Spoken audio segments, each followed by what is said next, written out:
And here we are, 2 months later in Tenerife, recording again. Our camera had broken, so we had no way to film. Anyway, we've been washing the car, and the idea for this episode is to tell you a bit about our experience on the trophy. So, how does it go? Roll the video? A video, yeah. How was it? Roll the video. Roll the video.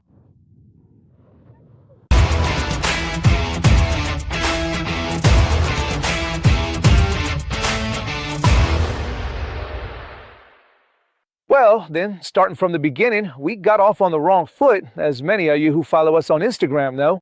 Before leaving for Morocco, we blew the engine on the Defender. We had a long night of hard work, and we barely made it to catch the ferry. But anyway, the engine was running. It turned out well. We swapped the engine and turbo, and we were all set to head out to the trophy.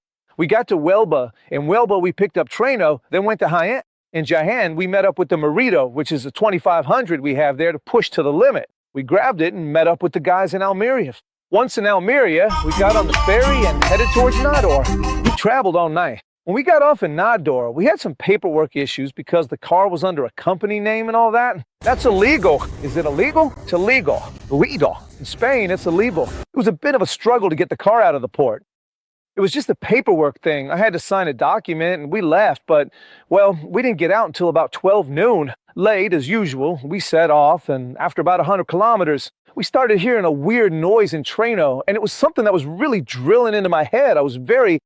Honestly, I was terrified because we were so excited for the trophy and things weren't going well. Lots of noise from the car, so we stopped and started investigating a bit to see what it was. To be honest, to this day, we're not sure if it's the transfer case or the gearbox, but oh well. We had the option to keep going, which is what we did, so we gave it hell and the car held up. Honestly, we did the first section of stage 1 very slowly. We did it very slowly. Very slowly. Sure thing, champ. And we got to the camp very late, but, well, that's kind of what we always do. Have fun and arrive whenever. Well, the truth is, we went to have fun, create content. We had a hell of a time. Good things happened to us, even better things, but nothing bad. We beat up the 2500 quite a bit, but Trueno handled it great. 2500, things had happened, we got water inside the cylinders again. We went into a place that, well, wasn't meant for the 2500. We flooded the cylinders, so we took out the glow plugs again. The car started up great. We kept moving forward. Another thing that happened with the 2500, we ripped off the rear axle. That was a bit more complicated. We were in the middle of nowhere. The 2500 was sideways because the rear axle had come off. The U-bolts broke. We made a couple of attempts to see if we could time with a strap to see what kind of fix we could come up with because we didn't know what to do until some guys passed by, the ones who eventually won the trophy, and they had some U-bolts. They lent them to us, and we continued on our way. Well, what we really went to the trophy for was to test the Blunic navigation equipment. Days 1, 2, and 3, it went south. On day 1, we didn't know how to set it up. On days 2 and 3, when we hit 100 kilometers into the stage, it would stall. Dickhead, Nestor. Suck my balls, Nestor. But from day 4 on, Nestor was nailing it everywhere. Honestly, he killed it. We really liked the team.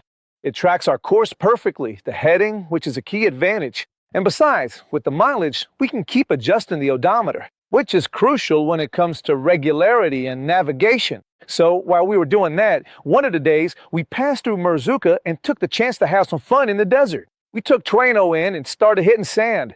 We got to Merzouga, and even though the route didn't include dunes, we decided to dive in and have some fun. We tested Treno, starting out with 1 kilo of pressure in the sand, knowing it wasn't right. And the car was sluggish, it kept bogging down, until we dropped it to 900 grams, and it was a whole different car.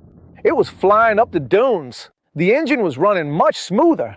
Honestly, that's the right pressure. Being between 1 kilo and 900 grams, 800 too, but the car changes a lot. We had a blast there and then kept going because, well, we had to stay on course. And something I really liked, man, I'm not just saying this as a plug, but it's true, is that with the tires, I'm not one to keep raising the pressure, lowering the pressure, raising it, lower it, because honestly, that's a total pain in the ass. One thing I loved about those tires is that we did a lot of miles on the road with low pressure, and they held up great.